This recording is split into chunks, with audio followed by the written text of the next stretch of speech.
And this is the picture of the inferno, well underway from the air, and you can just see how it's scorched right to the beach.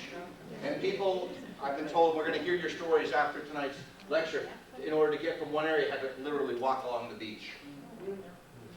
So there was a mad scramble, and before long, a street was being engulfed. A whole street was being engulfed every 20 minutes. So look at the people, the panic here. This guy was lucky to grab something. A poor woman there trying to throw things out on her lawn. She's reacting properly, and that was the key in this fire, is that people recognized that this was a conflagration. This was a monster, and they didn't do stupid things and try to go back into the house. They saw that it was coming. They tried to save what they could, and then they moved away. A firestorm. The lights that had never been seen in these parts took off like an unleashed dog. Houses almost exploded. And that wasn't due to natural gas. The gas company tried to shut off the gas and stay out in front of the blaze. But because of the wind and the dry conditions, houses just went up. And the burnt embers were fanned to flame, went to the next roof, into the next, into the next. And as you can see, people moving their cherished belongings. And you're not talking about multi-millionaires here. They're in small homes. So Silas Wright had the presence of mind and the humility to call for help. Now, I harken back to my story about Nantucket firefighters, how they'd fight over who had the honor of fighting the fire.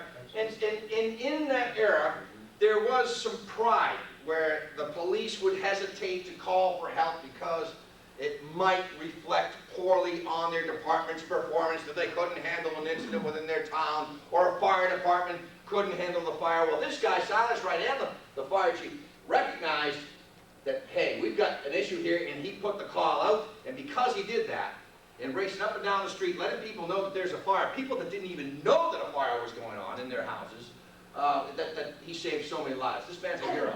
Old Engine 3, better known as the Old Girl, okay, in Duxbury firefighters, worked at a conflagration in the Brant Rock section of Marshfield in 1941. She was lost in the fire. We'll see a photograph of that in a moment. And she was replaced by the Marshfield Fire Department. Blown embers ignited adjacent houses. Other heroes include State Fire Marshal Stephen Garrity, Commissioner Eugene McSweeney. These were men that came to the aid of Marshfield. As soon as they heard about the fire, they jumped in their automobiles and headed there and did whatever they could do to get the Red Cross activated, to help with evacuation of residents, to bivouac them. It was the movement of these people during this fire, and they didn't hesitate, is what saved lives.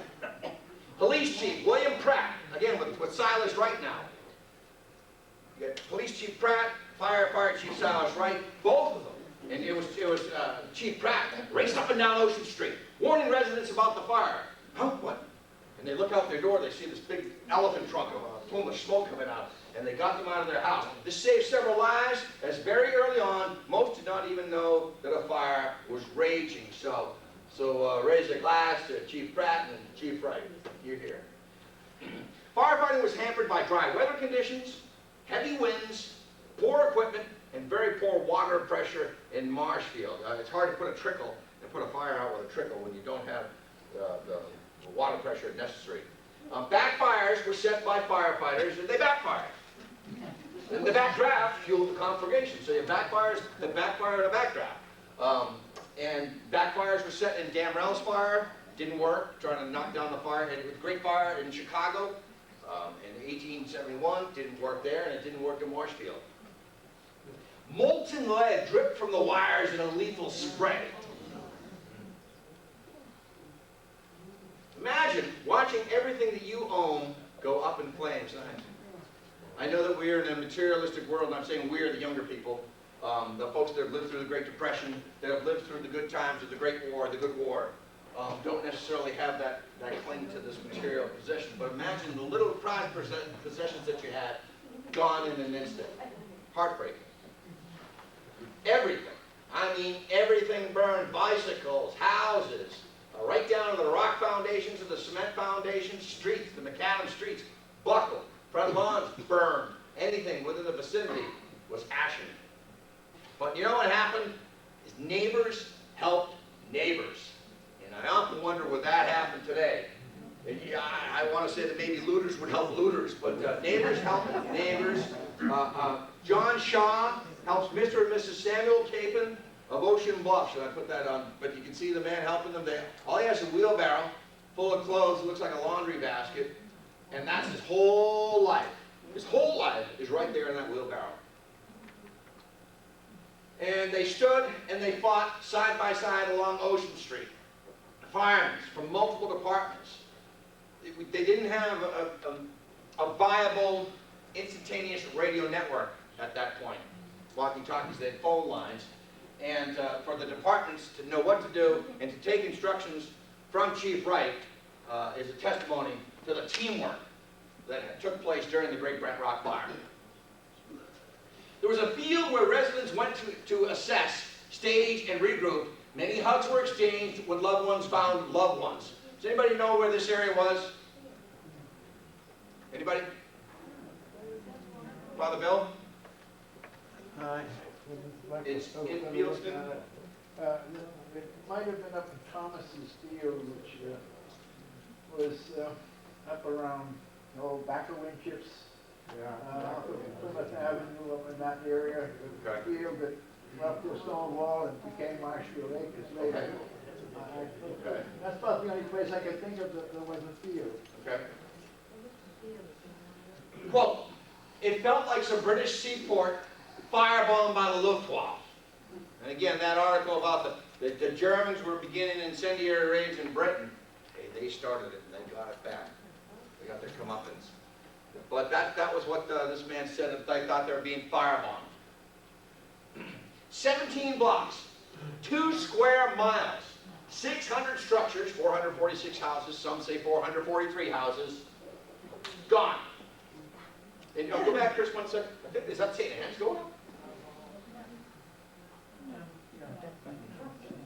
No. Okay. Robert Bowles, Selectman Robert Bowles, another hero. We were licked in Holy City. Holy City was wiped out. And I want to say right here, and I think I have a slide, but money that's usually appropriated for burning off that marsh grass every year, $300 was set aside. Well, guess what happened in 1941? We're going to wipe out that line item off the budget for this year. We don't need it. And that was 3 days before the Great Brant Rock Fire. In Holy City, as I mentioned, small cottages bunched together near St. Anne's. They went up. Look at how close they are, okay? And they're you know, we're not talking about these elaborate McMansions here that sit on the waterfront with large boats and docks. We're talking about poor folks that want to catch a summer breeze on a hot summer day, that's all. The fire station on Massasoit Street was spared. Combo 1, combination 1, everything burned except the firefighters. Providence. Now, can you think about that? Talk about Providence. That was their central area of command. And if that did go up, that would have set them into disarray, miscommunication. It would have been bedlam. But since Combo 1 was spared, still there today, this helped them knock down the fire. Irony, at the height of the big fire, is shown John Troy, who is second from the left, is a member of the Rockland School Committee, and he's helping direct a hose line on the cottage of Miss Agnes Kelleher, chairman of the town school committee. So you got people from school committee from different towns helping out here. The winds, as I mentioned, urged the blaze on. The byline here, the liner note, burning furiously with only the whim of the wild wind, alliteration, to dictate its fury, the flames in this Brant Rock cottage of a typical example of the manner in which the fire spread from home to home in the area yesterday afternoon. See okay? Yep. The water pressure was terrible, despite the fact that the water tower held over 339,000 gallons of water. Marshfield police officer John Gawley saw smoke returning from Plymouth on a shopping trip with his wife. When he realized that it was his neighborhood that was on fire, he parked the car, they went inside, only having enough time to grab a change of clothes for themselves. As they got back out to their car, their house was engulfed in flames. He had to drive through a fence, a locked fence, to get out and escape.